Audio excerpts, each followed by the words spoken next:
kita belajar tentang pengaruh handphone pada kehidupan sehari-hari. Handphone merupakan alat telekomunikasi elektronik dua arah yang bisa dibawa kemana-mana dan memiliki kemampuan untuk mengirimkan pesan berupa suara. Penemu handphone adalah Martin Cooper. Martin Cooper lahir di Chicago, Illinois, Amerika Serikat pada tanggal 26 Desember 1928. Pada tahun 1950, ia mendapatkan gelar sarjananya dalam bidang electrical engineering atau teknik listrik. Martin Cooper sangat tertarik dalam bidang elektronika dan memilih untuk melanjutkan studinya di Institute of Technology, dan ia memperoleh magister dalam bidang rekayasa elektronika pada tahun 1957. Sebelum melakukan penelitian terhadap telepon seluler, Martin bergabung dengan Angkatan Laut Amerika Serikat. Barulah pada tanggal 17 Oktober 1973, Martin dan para insinyur mematenkan hasil temuannya dan diberi nama radio telepon sistem. Dan pada bulan September 1975, temuan tersebut telah memiliki hak paten atas nama mereka dengan merek Dynatar. Handphone zaman dahulu mempunyai berat mencapai 2 kg dan untuk membuatnya diperlukan biaya sekitar 90 juta rupiah.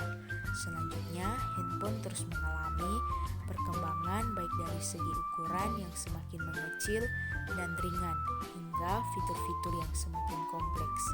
Dulu, fungsi utama dari handphone menjadi media komunikasi lewat panggilan telepon dan pengiriman pesan singkat atau SMS. Nah, ini adalah gambar-gambar yang dimana menunjukkan perubahan handphone dari masa ke masa. Selanjutnya, manfaat kegunaan handphone. Yang pertama, komunikasi. Saat ini komunikasi telah menjadi lebih mudah dan murah sejak tersedianya aplikasi seperti Telegram di smartphone kita, asal kita memiliki akses internet yang stabil sehingga kita dengan bebas mengirim pesan, menelepon, bahkan video call dengan siapapun yang kita kenal. Yang kedua, menyimpan data. Penyimpanan data yang ada pada smartphone memang tergolong lebih kecil apabila dibandingkan dengan komputer. Namun, hal tersebut tidak menjadi masalah karena ada beberapa aplikasi penyimpanan data seperti Google Drive yang menjadi pilihan tepat dalam memenuhi kebutuhan tersebut. Yang ketiga, membuat teks atau dokumen. Aplikasi pengolahan kata seperti Microsoft Office atau Memo yang sering kita pakai dalam penyusunan suatu laporan atau hanya sekedar catatan ringan untuk keperluan tertentu.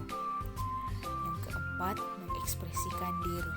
Berkat adanya fitur kamera pada smartphone ditambah akses internet yang semakin mudah, para pengguna ponsel kini dapat mengekspresikan diri mereka pada hal-hal yang disukai, misalnya membuat video lalu diupload ke aplikasi TikTok atau Instagram yang saat ini sedang marak-maraknya di masyarakat modern. Tentunya hal ini dapat menjadi media bagi mereka yang ingin unjuk keahlian. Yang keenam, maps navigasi atau GPS. Smartphone juga memiliki fungsi sebagai petunjuk arah ketika sedang kesulitan mencari destinasi tujuan di tengah perjalanan. Google Maps merupakan salah satu dari sekian banyak aplikasi GPS terbaik yang dapat kita gunakan apabila di tengah situasi sulit mencari arah. Yang ketujuh, berbagi informasi. Internet memiliki julukan perpustakaan dunia yang berarti tempat ini merupakan gudangnya informasi dan selalu bertambah setiap waktu.